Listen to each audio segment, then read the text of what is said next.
They're all over the place. Get them. They're so close. I got one. Don't get cocky, kid. But it's a Pod Bros exclusive.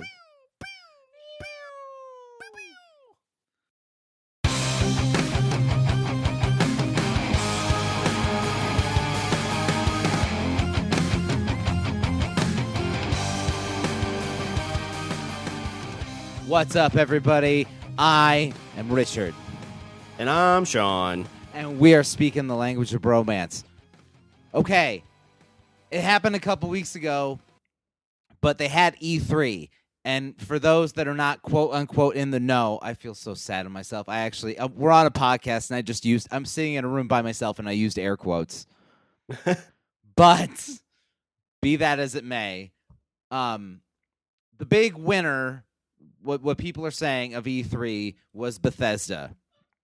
Because they had the release or the unveiling of Fallout 4. Now, I didn't actually, I saw bits and pieces of it. I was kind of following, some stuff, and I saw bits and pieces of it, and I was like, oh, that looks really good. So today, I actually took the time and watched the entire Fallout 4 presentation from beginning to end. And by the time it was over, I was like, not only do I have to own this, but I feel like because I haven't picked my horse in the console war. I am usually a Sony guy, but I mean, who knows? But I might actually go ahead and join, the rest of the world and get either a PlayStation 4 or an Xbox One simply for this game. Not only that, I would actually shell out the money for the collector's edition. And let me explain why. Because, okay, for those that aren't familiar with the Fallout series, it's, I don't know, can you sum it up in, under 20 seconds? I just played the first one, so it's basically not the first one, the newest one. It's post-apocalyptic, 50s era backdrop, and there's aliens at some spots. Right. I forgot about the aliens. Yeah, so it's like Mad Max meets Pleasantville. Yeah, that's a good way to put it. There we go. It's Pleasantville after the bomb drops. It's unpleasant now. It's Unpleasantville. Welcome to Unpleasantville. The women are bitches and the water's tainted. So this game, all the games have kind of centered around a specific area. Usually you had 1 and 2 were out west, and 3 was set in DC. They had New Vegas, which was set in I'm trying to think. Fallout New Vegas was set in it was near Baltimore. And yeah. Was it really in Baltimore? No, it wasn't in Baltimore. Okay. God damn it. I never played it, so I wasn't sure. I wasn't really big on Fallout New Vegas. I mean, it was like it was like Fallout 3 in a new place, which was, I loved Fallout 3. It just seemed kind of like more of the same at that point, so I just never really got into it. Yeah, I was pretty big into Fallout 3. I mean, it was kind of like, it was by the company that did Skyrim, and I guess at that point it was Oblivion, but yeah, it had that same kind of feel. But the thing that got me was the shooting system in it.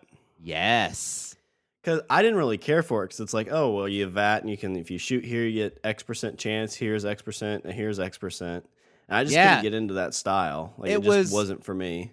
Oh, the targeting system wasn't for you? Yeah.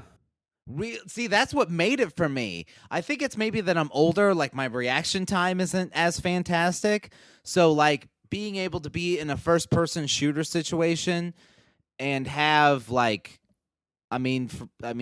of an almost like turn-based combat kind of thing. Mm-hmm. Really made the game a lot more enjoyable for me, because I'm not fantastic at first person shooters. Like Call of Duty player, I am not. At all. I don't think I have those kind of reflexes. You know what I mean? Well, that's why I almost feel like it feels more of a Grand Theft Auto-esque, where you hit a trigger and it auto aims for you. And Yeah. you can use the joystick to kind of move it if you want. Those work out well for me. But with the Fallout series, it had the auto targeting, so you could say, well, if you aim for the head, you have a 5% chance. Body, 35% chance or whatever.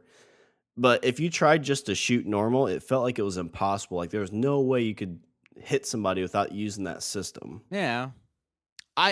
So anyway, like I really loved it because it's, I mean, it's like you said, it was like Skyrim where it was all, story and quests and I'm going to go here and do this and do this and, and like actions that you took affected the game and, yada, yada, yada. So now we're getting to the unveiling of Fallout 4. So number one, apparently the way the game is set up is you start out in Boston. This is the Boston area. And this is you start out the game before the bombs drop. So that's where it starts. Like, you start the game like you wake up in a house and it looks like Pleasantville and you're walking around and there's a little robot that's making you dinner and and you have the whole character generation system where it's kind of they kind of like tie it in with the opening where like you build your character as things are happening. Great.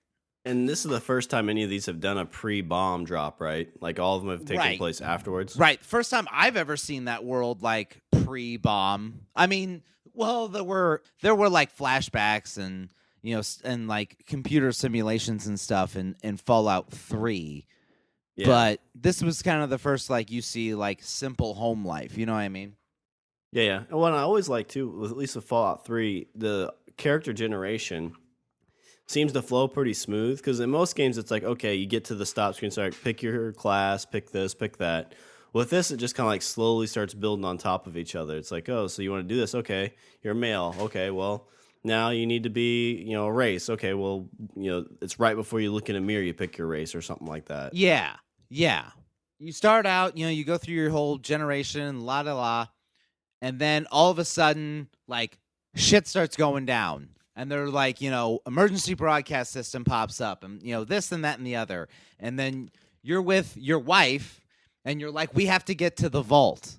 And so all this, you go outside and like there's, helicopters and all this crazy shit going on. And you're running and you get to the vault, the entrance to the vault.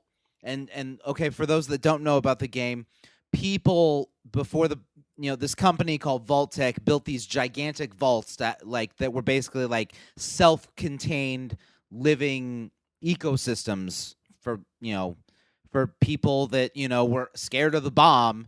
They would go and buy a spot in these vaults, and then if something happened, then they could go to the vaults and they're all safe from nuclear holocaust.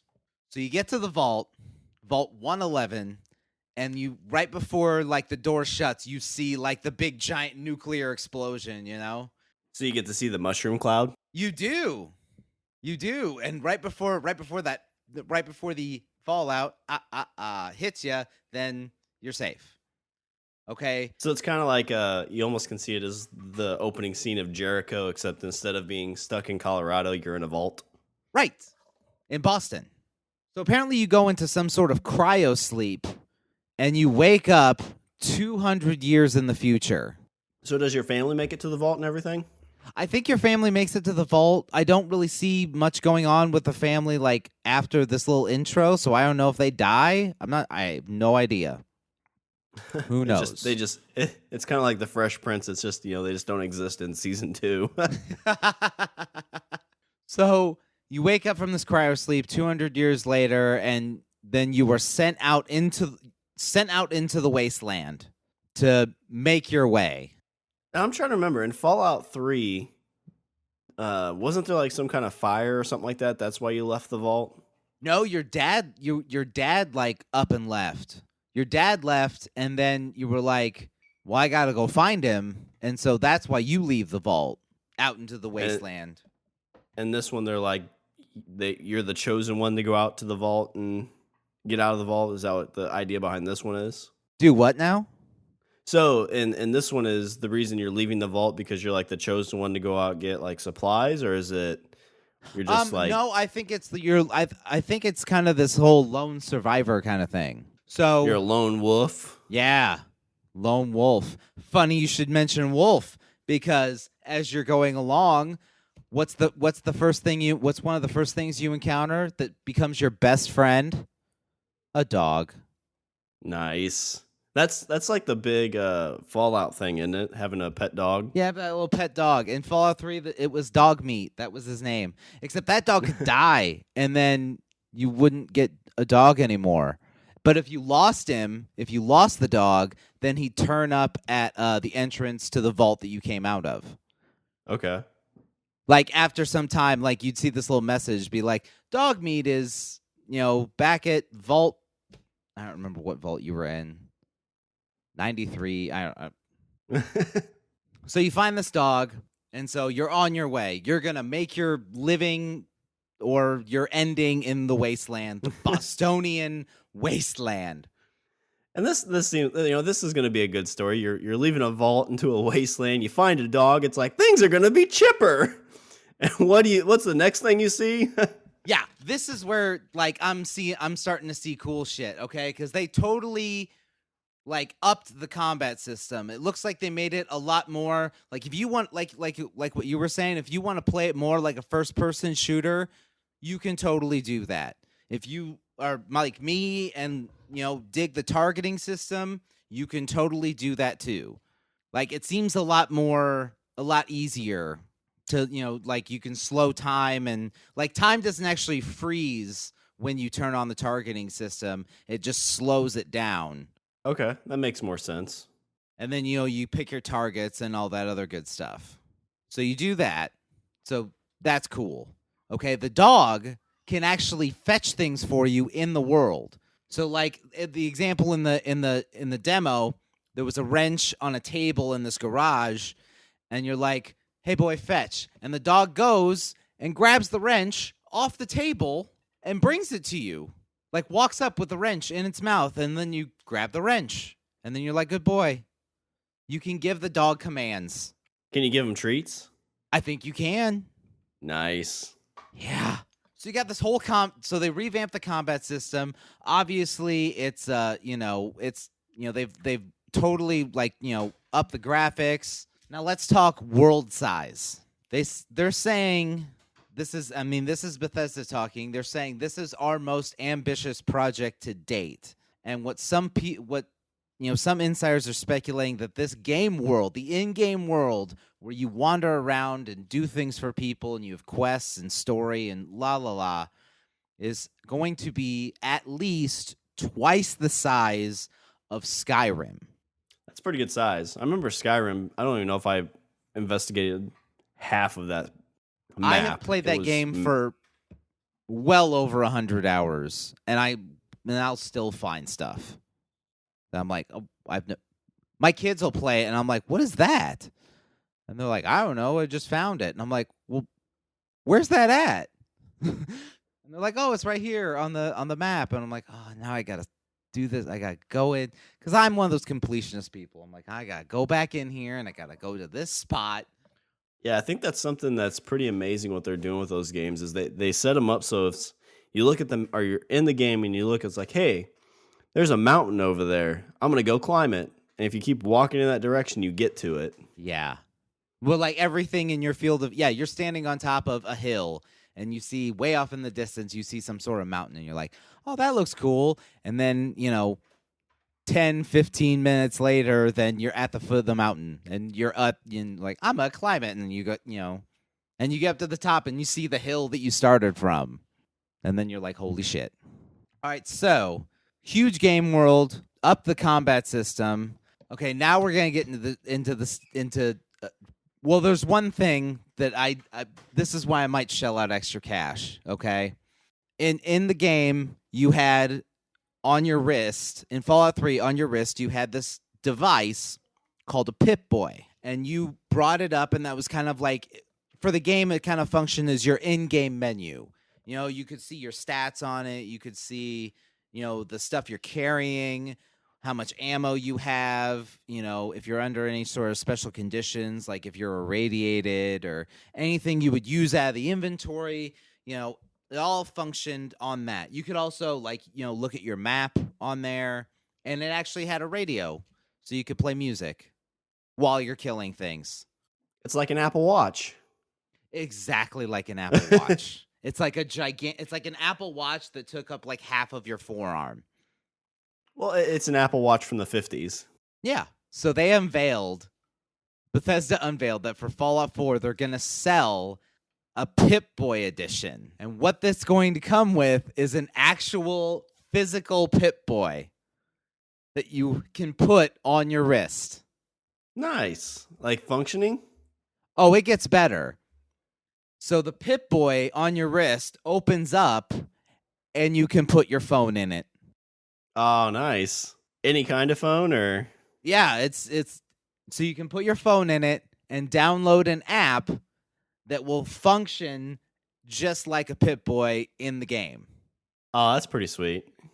And it links, with your gamer account, so you can in real time, like by saying real time, I mean you're sitting on your couch and you're like, how much ammo do I have? And you look at your wrist and you tap on your screen a few times and you're like, oh, okay.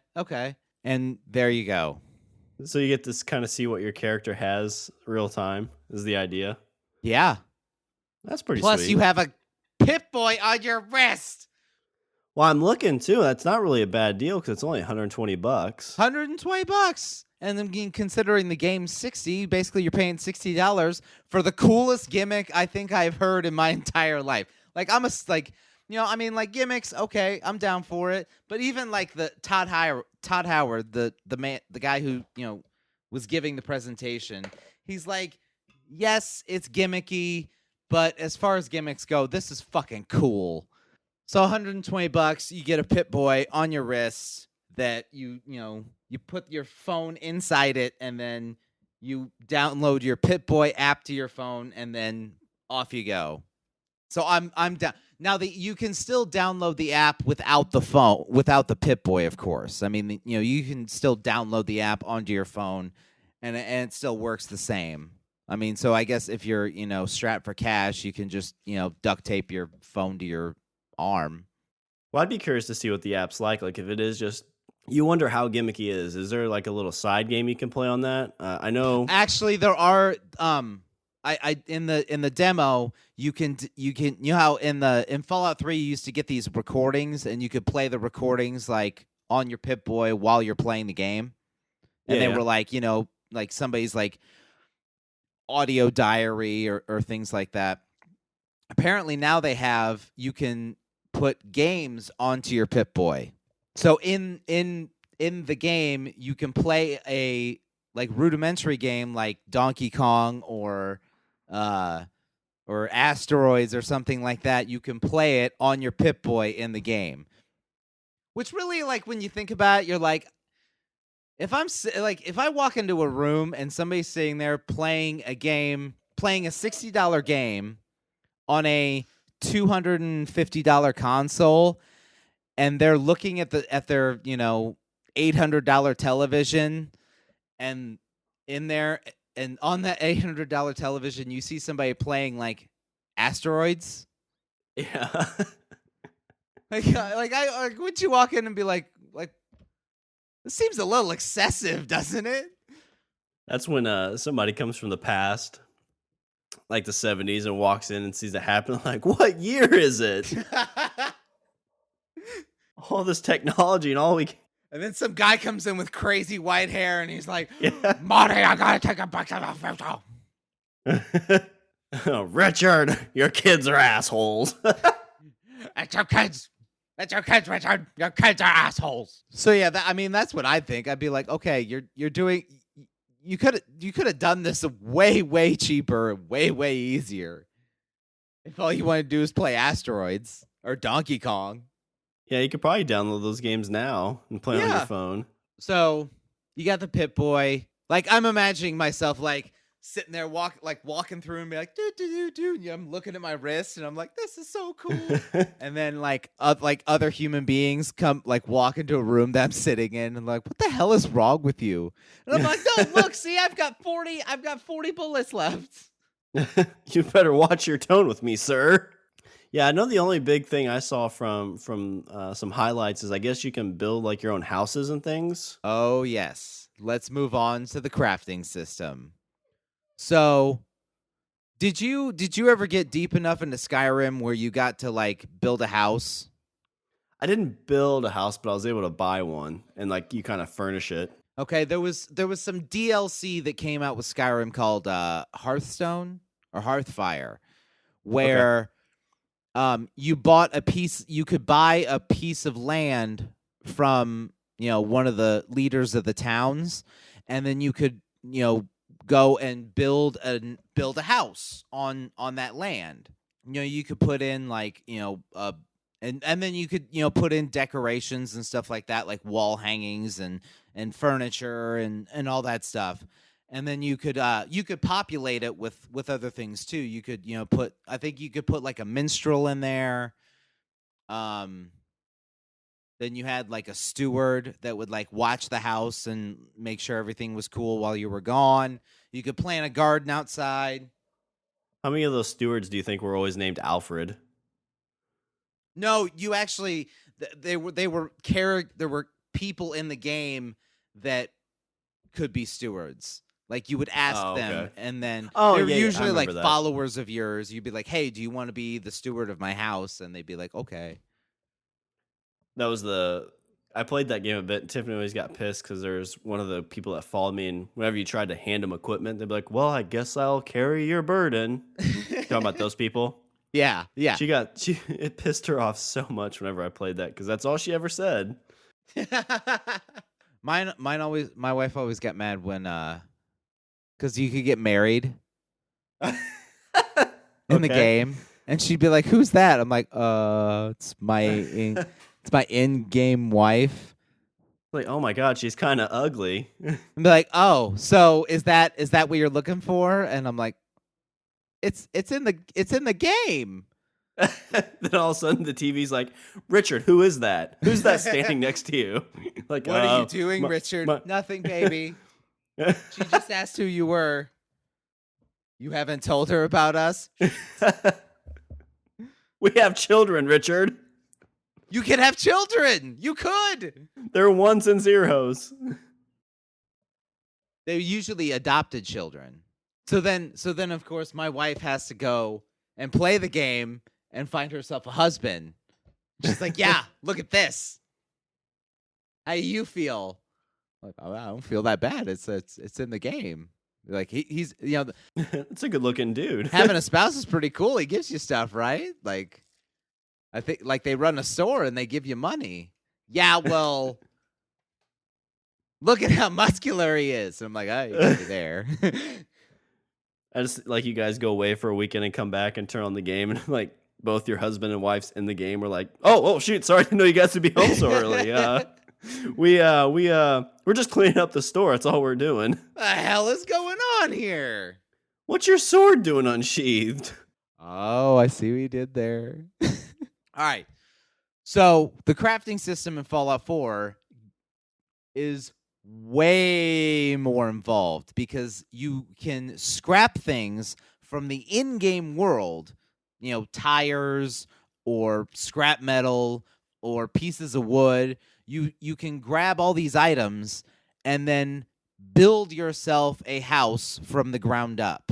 And I mean, when I say that, I mean like you can actually like physically put walls like individually and ceilings and floors and all that stuff like one piece at a time.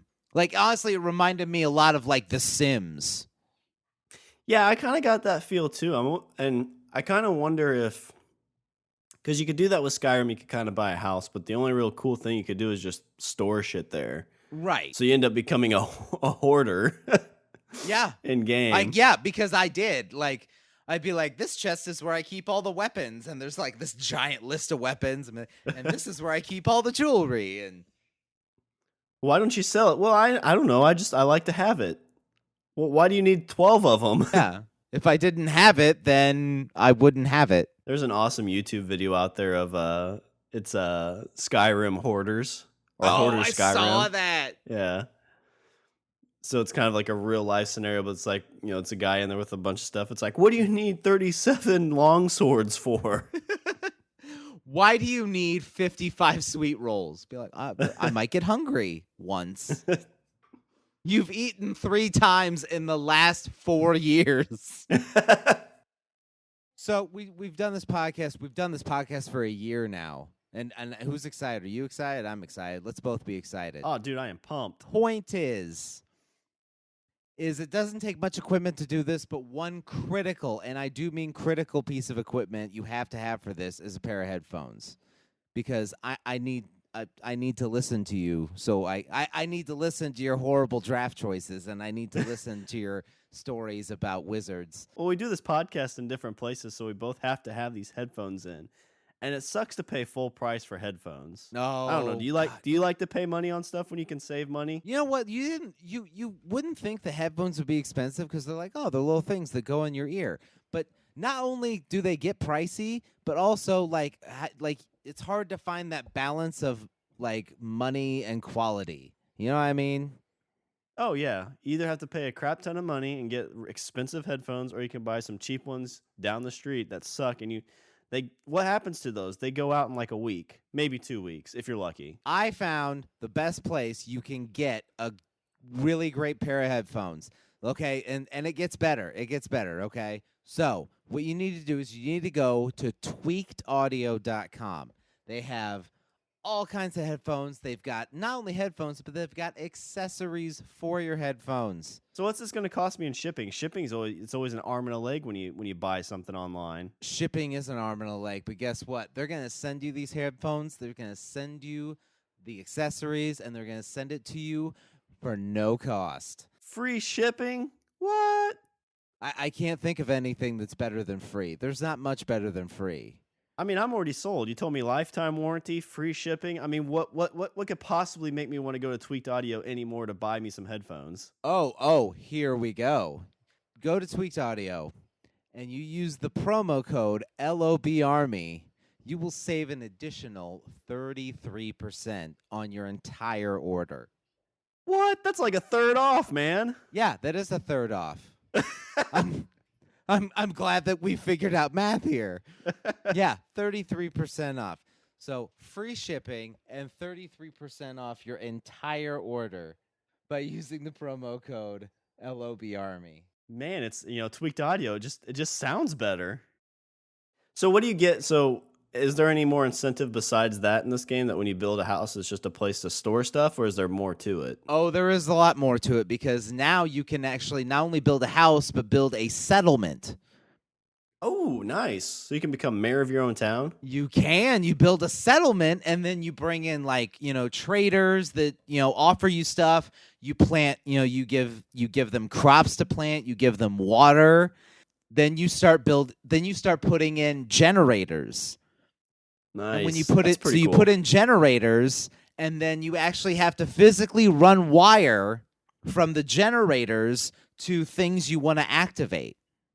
Okay. So if you want to, let's say you want to put a light in at one spot, so you have to put in your generator, you put in the light wherever you want, you put the generator wherever you want, then you have to run a wire from the light to a switch that you can turn on and off, and then run that wire to the generator. That's a pretty cool idea. That's the problem I always saw with those. Like, I bought a house. It's like, well, I just kind of wasted my money.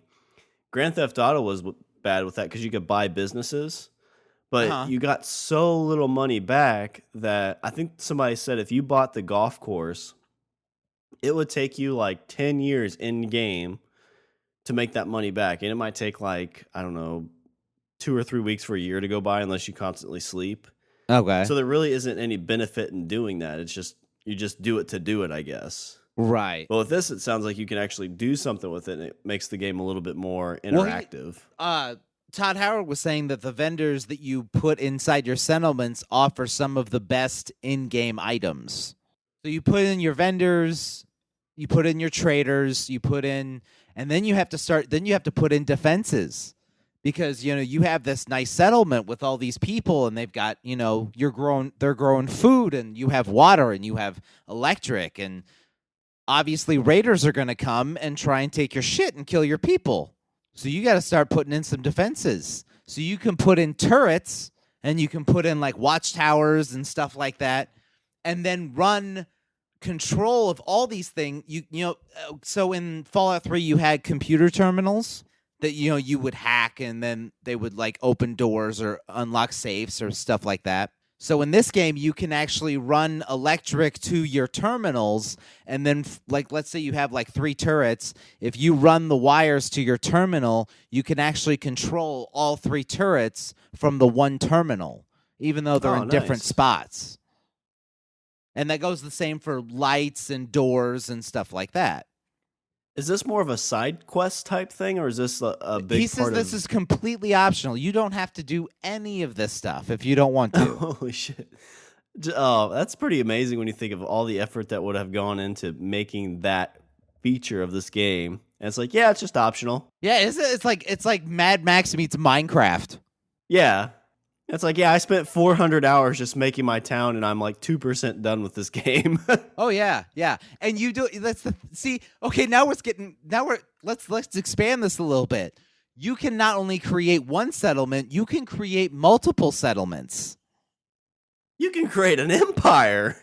And then once let's say you've built a settlement, and then you've built a new settlement, and you have traders, you can create caravans to create trade between the 2 settlements. Nice. So yes, you can establish your own empire. And we're not even talking about any of the actual like main story or any of that other shit.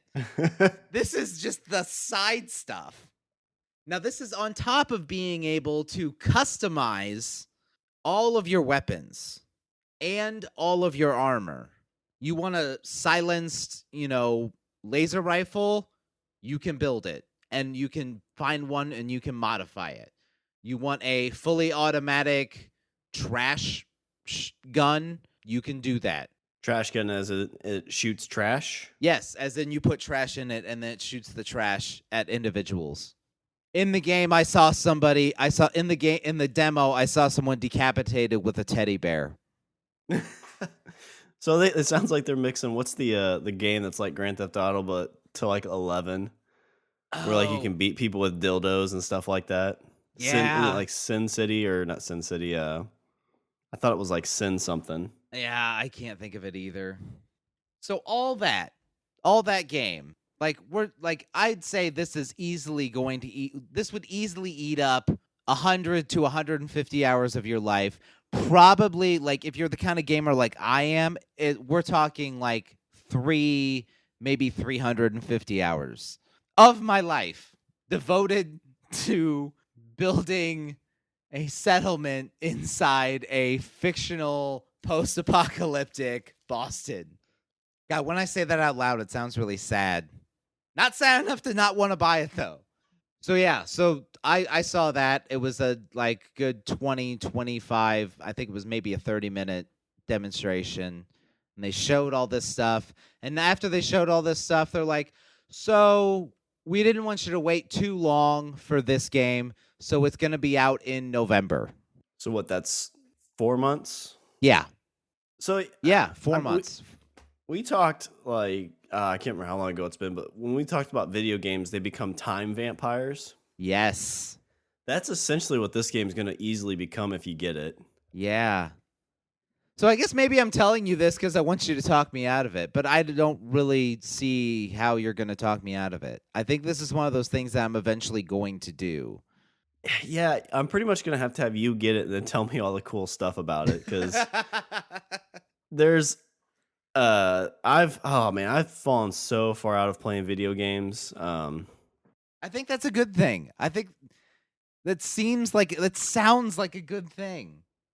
It's so sad though. I know like 2-3 years ago when Grand Theft Auto 5 came out, they had that online stuff.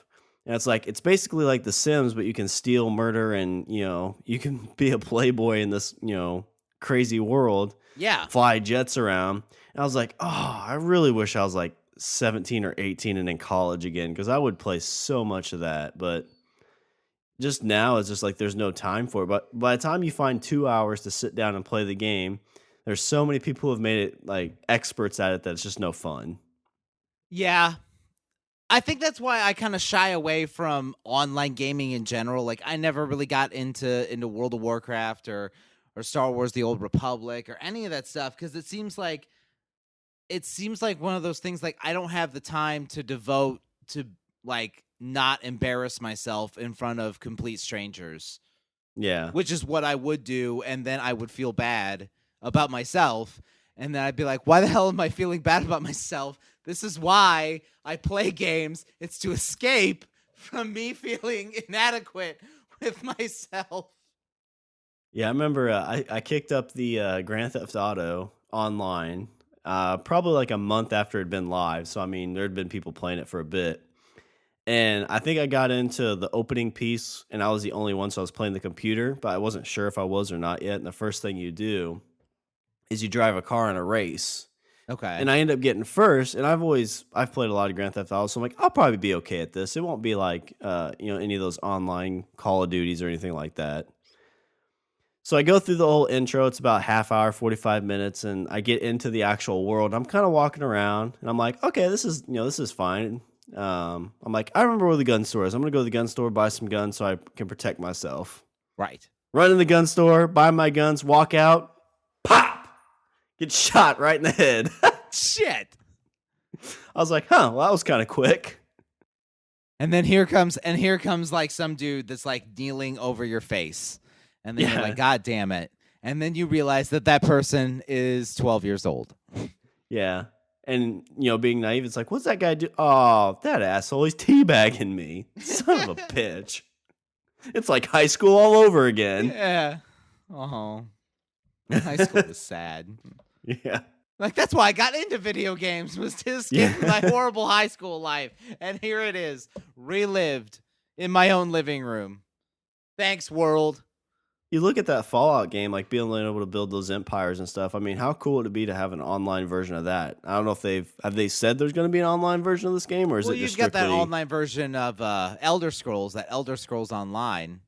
Again, I have not played it because I don't want to embarrass myself. Yeah, those things sound so fun. Which is so silly because that like nobody cares.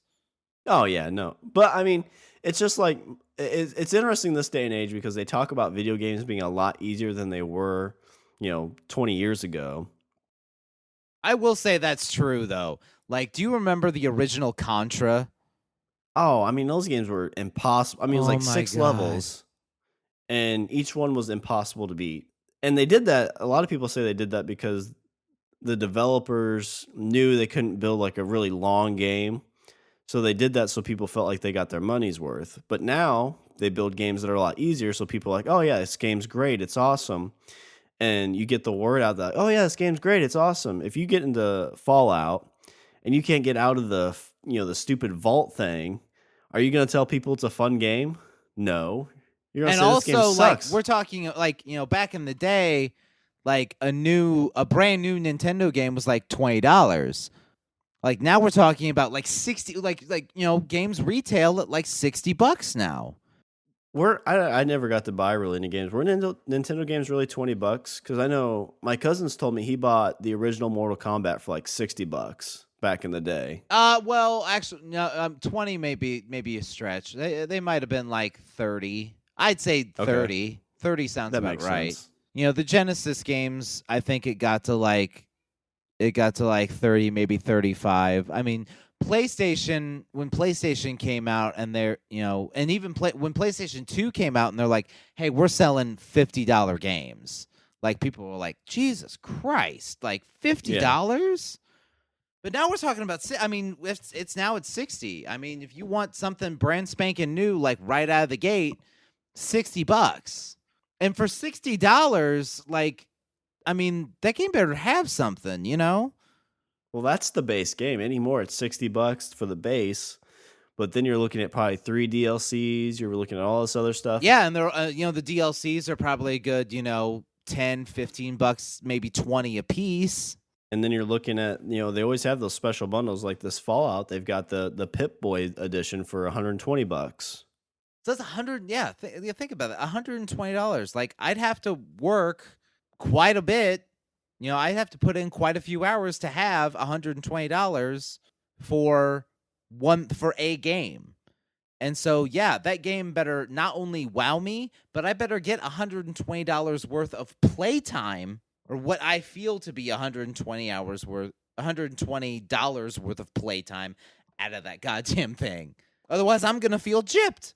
Yeah, it seems like some of these games are getting longer. I know I didn't play any of the Batman games. You've played those. Did those have a pretty decent length of gameplay? Those were really fun. Like, the combat system was really fun. You have the combat system, which was cool. You had all those gadgets. Like, the gadgets were cool. Like, it was fun. It was a fun game to play. I liked it. I enjoyed it. Yeah, because the new one just came out. Did it just come out, or is it coming out pretty quick? The new actually just came out just recently, like within a week. Okay. Yeah, I thought it was pretty quick. So there you go. And I've seen some of the reviews, and the reviews are like, it's good. It's good. You drive around in the Batmobile and blow shit up, and combat system still works, and it's great. Yeah, I love in those. They always talk about how Batman. It's like, well, I don't kill people. I just beat or just throw razor blades at their faces or something like that. And I saw this one screenshot. It's like, yeah, Batman has a code. The Batmobile, not so much. And you see it take a hard corner and like take out like 6 dudes. People have said it about the review. Like, you're driving around in the Batmobile and you're blowing shit up with missiles and things like that. Doesn't really feel that Batman-esque. Yeah. If we're talking about things like collateral damage or, protection of the innocent, things like that, driving around in a car and blowing shit up doesn't really seem to fit his niche. I think that's like the big concern people have with the new Batman versus Superman is it looked like there's machine guns on the Batmobile. Yeah, is this what is this Batman going to be like? I think that's a lot everybody's concern. What's he gonna act like? What's he gonna sound like?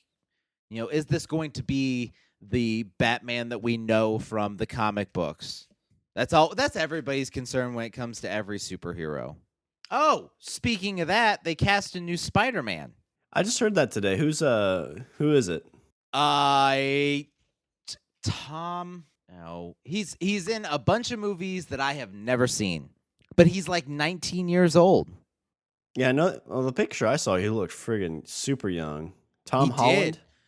And from what I looked at this morning, from what I've seen, I looked at his Wikipedia page and it said he was around 19. He was born in 96. So, yeah, 19 years old.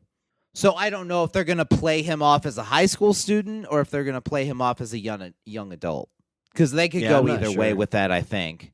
Yeah, I know they're going to pick, or I think the kid who was in, what the fuck was that movie? There was a movie, The Impossible, that I guess this kid was in with Ewan McGregor and Naomi Watts, but I have never seen it. And there was another few movies that he's in that I have also never seen. So I can't pass judgment because I have no idea who this kid is, and I have no idea what how he acts. I have no idea about anything. One thing I did see is he posted some videos on Instagram of him doing some simple acrobatics and stuff like that. Looks cool. Was he doing any emo breakdancing or anything like that? No emo breakdancing. no hair in front of the face. None of that. Like the one I saw, he stood up on a ledge and then did a backflip off of it. And I'm like, oh, nice. I couldn't do that. I've never been able to do that in my entire life. So brava. That would be the epic troll, though, if he ever, that's what I would do is I would, get like a wig or something, play some emo music, and just start doing some walking around, do some weird dancing on some tables. I'm and the all new this other stuff. Spider-Man. I hate life. You all suck. I'm sad, Spider-Man.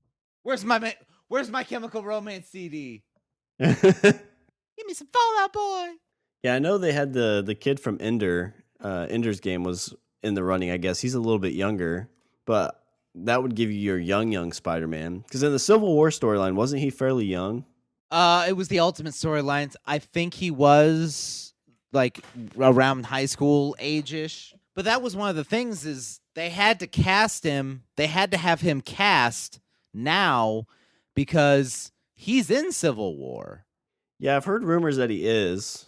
I mean, that's how this whole thing kind of started. Is they're like, Spider-Man needs to be in Civil War, and they're filming that movie like right now as we speak. So they had to have him cast because they have to put him in that movie. And it seemed like they were kind of like, oh, we don't know what we don't know who we're gonna get. We're looking at a lot of people, and some people were saying like, you're filming the movie, like you need to get your shit together because he needs to be in this movie. Or you have him.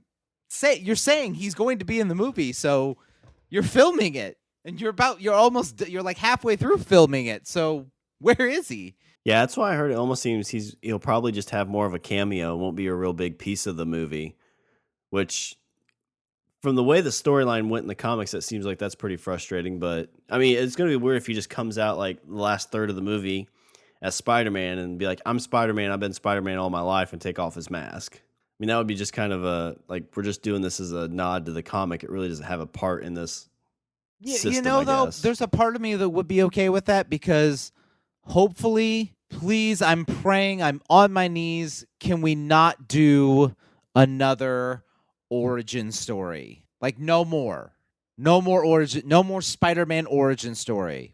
I've seen it twice. We don't need a three-peat. Yeah, they could just do it like they did the Hulk, where the opening credits is your origin story. You get a few, shots or,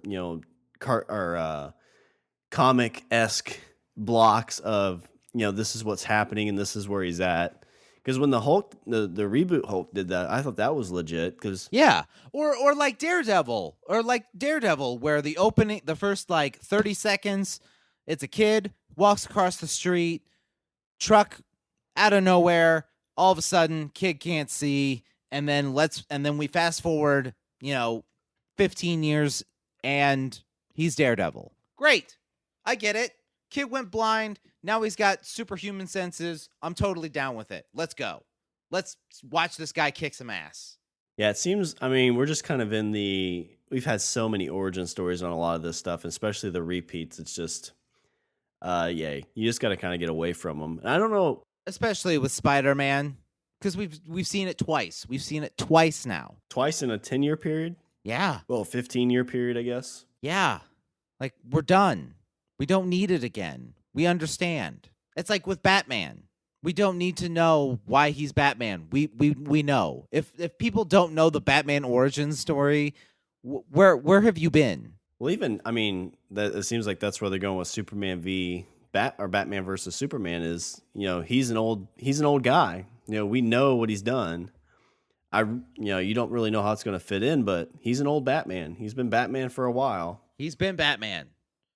I don't care about why. You don't need to show me why he's Batman. I know. Most people know. You have to be living in the Appalachian Mountains in order for the last, 30 years in order for you not to know why he's fucking Batman. So I guess speaking of all that stuff too, this is a little bit old news, but we'd been talking about it a long time with the Daredevil being on Netflix. Is if the Punisher ever got to Netflix, I would buy me a Netflix account. And we just had recent news that he is going to be part of the Daredevil. I season forgot 2. about this. Yeah, it's the guy who played. He was in The Walking Dead. He was in Fury. He has a Punisher-esque look. I think he can fit the part, but. I'm pretty excited to see how they fit that in there. Yeah, and I'm curious if they're doing an origin story for him. It doesn't seem like they are. It seems like they're just gonna kind of drop him in, and then they'll so you'll find out why he is the way he is later. Which, okay, that's cool.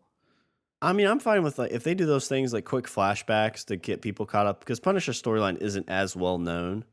So, like, maybe you have a half episode where it flashes back and shows why he's who he is, but you don't need a whole season of it. No, you do. I don't think you even need a whole episode of it. I mean, honestly, when it comes to the Punisher, you could just have him like do a little, 10-second monologue before he shoots somebody in the face. Yeah. Criminals killed my family, and now I kill criminals. Kabloosh! And dead. There's your origin story. Let's move on. I'm kind of curious about Thomas Jane, if he tried out for that part or not, because I know I don't remember what year it was, like 03, 04, when they did the Punisher movie. He did a great job with that. He did a short called Dirty Laundry. Was that the one with John Travolta in it? Yeah. Okay. Because there was that one, and then there was another one, I thought. Yeah, the second one was a little rough from what I've heard. I tried to watch it but couldn't get into it. And I know Thomas Jane had worked like his ass off for I think a year or two to get prepared for that second movie. But he was like, yeah, I'm not going to do this because I don't feel like the route we're going is the right way. And so instead of making a shitty movie, he left. Wow. Yeah, you don't see actors do that because, I'm sure if he was, because I think it went direct to video. They still need to eat. But he did a Dirty Laundry short, which I believe was just a fan film, basically, a 10-minute short, and that was freaking awesome. And I mean, you could have put him. You've told me about this. I haven't seen it. And I don't know, there might have been some hang up because the Punisher was put out by somebody besides Marvel. So I'm wondering if there was some weird red tape there. Well, there was, because Marvel had just recently, like within the last 18 months, had just gotten the Punisher back because of the way Marvel used to do movies in that weird fucked up way that's still causing them a pain now. But yeah, they had just gotten the Punisher back recently, and so people were talking. They're like, I wonder if they're going to put the Punisher in anything, because they got back the Punisher and Ghost Rider and Blade. Oh yeah, I forgot about Blade. I really hope they do something with that. That wouldn't be bad. It seems like they always try to kick that up as a comic. After the Blade series, there was like a 10-15 short run, which each comic was its own independent piece, like it wasn't a one continuous storyline. But there's so much cool stuff you could do with that, like in the Ghost Rider, because isn't there like a Dark Avengers version of the event, or a dark version of the Justice League in the Marvel universe? Maybe, I don't know. DC was really hip on the whole like kind of trope thing where like you had good Justice League and evil Justice League, and yeah, because like Justice League Dark, which was Constantine and all the weird spiritual and supernatural type stuff. Yeah. Okay, so you're telling me that now are you going to wait for season 2 of Daredevil to hit before you get this Netflix account, making good on your proposal? Yeah, I think so. I think once they kick season 2 up, I'll probably get a month or two worth of Netflix to watch it, because I mean I could binge through. It'll probably be a weekend I'm home alone or something. I'll binge through season 1 and season 2. Are they selling season 1 anywhere? Do you know, or is it all just still on Netflix? I don't know if they have like a box set of it somewhere. It's really good. You need to watch that. Yeah, I've only heard good things like from you and everybody. And what's interesting is it seems like those Netflix series are very non-spoiler risk. I mean, you look at Game of Thrones or Walking Dead. You turn on Yahoo and Yahoo's spoiling it for you. But it seems like with the Netflix series, no one spoils it. I don't know if it's just because everybody binges through it so quick that I think there's that's not time. I think that's because it's not this week to week, episode to episode thing that you don't get that next piece of the puzzle, and that next piece of the puzzle before everybody else knows it. But with something like Netflix, like here's the box. Here's the box with the puzzle assembled. Here you go. And maybe, yeah, that's why people don't really spoil it that much. Yeah. And there's probably not as many people watching it too. I mean, was it like tens of 15 millions or there's some ridiculous I number think for Daredevil at one point, I don't know if it still is, but Daredevil was the #1 show on Netflix for a little while. Like they actually said it. Netflix isn't really big on sharing, what's popular and what's not, their numbers, but they said Daredevil is at the top of the list right now. And one thing I'll say about Netflix is that altered the way that they did that show.